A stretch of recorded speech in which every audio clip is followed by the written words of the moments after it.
Hey guys, welcome back. I'm your guide to smarter, safer living in Japan. If you've been watching my channel for a while now, you already know that Japan has some strange laws.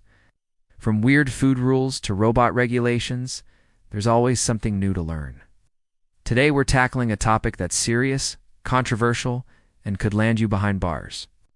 So buckle up, because today I'm going to show you exactly why you could be thrown in jail in Japan for 20+ days, even for minor offenses. Let's jump right in. Before I dive into the details, let me paint you a picture. Imagine this. You're strolling through the vibrant Shibuya district in Tokyo, the bustling energy of Japan's youth capital all around you.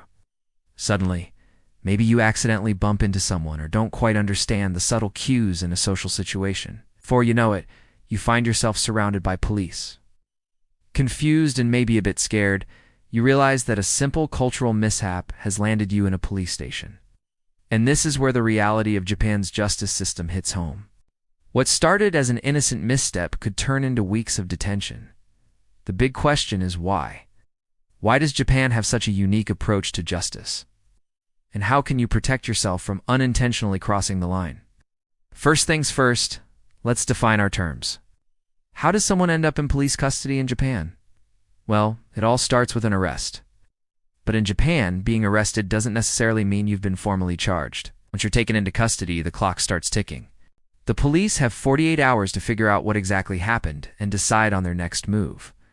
This might sound similar to other countries' justice systems, but it's here where the differences become clear. Within those first 48 hours, the prosecutor must convince a judge to issue an arrest warrant for further detention. And here's the kicker. They can ask for an initial 10 days.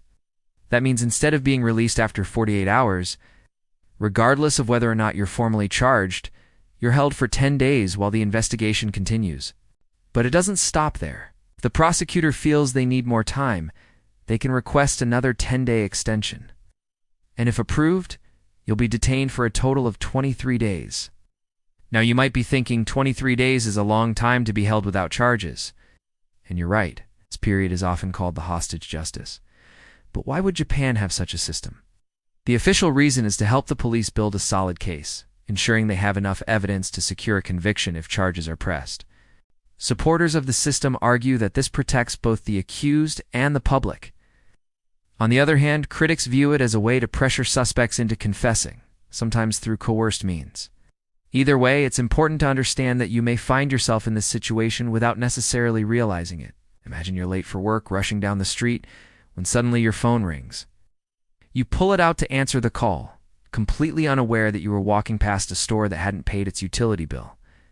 And before you know it, it's the store's security guard, who's working part-time as a special policeman, spots you and asks to see your ID. When he notices that your resident card isn't current due to an expired passport, he takes action. The next thing you know, you're being escorted to the nearest police box, which leads to the station house, which leads to a full-blown investigation. And because your ID isn't current, you're placed under arrest. Now you're sitting in an interrogation room facing up to 23 days of detention. Now, I know that sounds extreme, but it's not unheard of for people to be detained under Japan's legal system for unintentional reasons like this. This is because Japan has one of the highest conviction rates in the world, hovering around 99%. Meaning once you're charged with a crime, you're almost certain to be found guilty. Therefore, the real battle is before the charges are pressed. In fact, over 90% of arrests in Japan result in a suspended sentence or fine. Basically, they don't charge you with a crime unless they think they can prove it beyond doubt. All of this means that the 23-day detention period becomes a critical time for the suspect. It's a period where pressure is high and legal representation isn't always present during questioning. This brings us to a crucial point. During these 23 days, suspects can be interrogated for hours on end. While they have the right to remain silent, they're often encouraged to confess. And here's the catch. A confession plays a massive role in Japanese courts. The judge places great emphasis on a suspect's confession, sometimes even accepting it as the sole basis for a guilty verdict. Think about it. If you found yourself in one of those scenarios I mentioned earlier, even if you insisted that you were innocent, the police might not believe you. Without solid proof, they could easily believe your explanation that you didn't know the expiration date rule, or that you forgot to pay your utility bill. Your word alone won't cut it. The Japanese legal system puts significant emphasis on confessions. So imagine this. Even if you didn't do anything wrong, you're caught in a situation that's not really clear-cut. To get out of that stressful situation, you might just confess to the crime. It's easier than fighting a conviction. This aspect of Japan's legal system has drawn criticism from human rights groups like Amnesty International. They've raised concerns about coerced confessions and the limited access to lawyers during questioning. Now, I don't want to scare you off. I'm just painting a realistic picture of how things work in Japan. This system isn't perfect, but it's how things are done here. Now, you might be wondering, are there any cases of people being held for minor offenses? Actually, there are quite a few.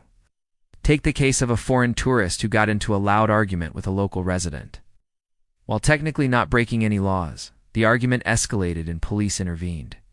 Upon checking their documents, it was discovered that the tourist's visa had expired a few days prior. As a result, they were detained for several weeks on suspicion of immigration violations. What about someone who accidentally shoplifts, perhaps forgetting to scan an item at a convenience store? Even without hard evidence of intent to steal, the individual could be held for 20 days while the police investigate. Or how about Carlos Ghosn, the former Nissan CEO, who was arrested on financial misconduct charges? He spent months in custody, despite his status as a prominent international figure. His case sparked widespread international criticism of Japan's legal system and claims of forced confessions. All of these cases highlight how even small mistakes or misunderstandings can lead to lengthy detentions in Japan. I know it seems a bit harsh, but remember, Japan is known for its extremely low crime rates. Their focus is on maintaining social order and trust, even if it means taking swift and sometimes severe measures. So what should you do to stay safe in Japan? First and foremost, carry your passport or resident card at all times.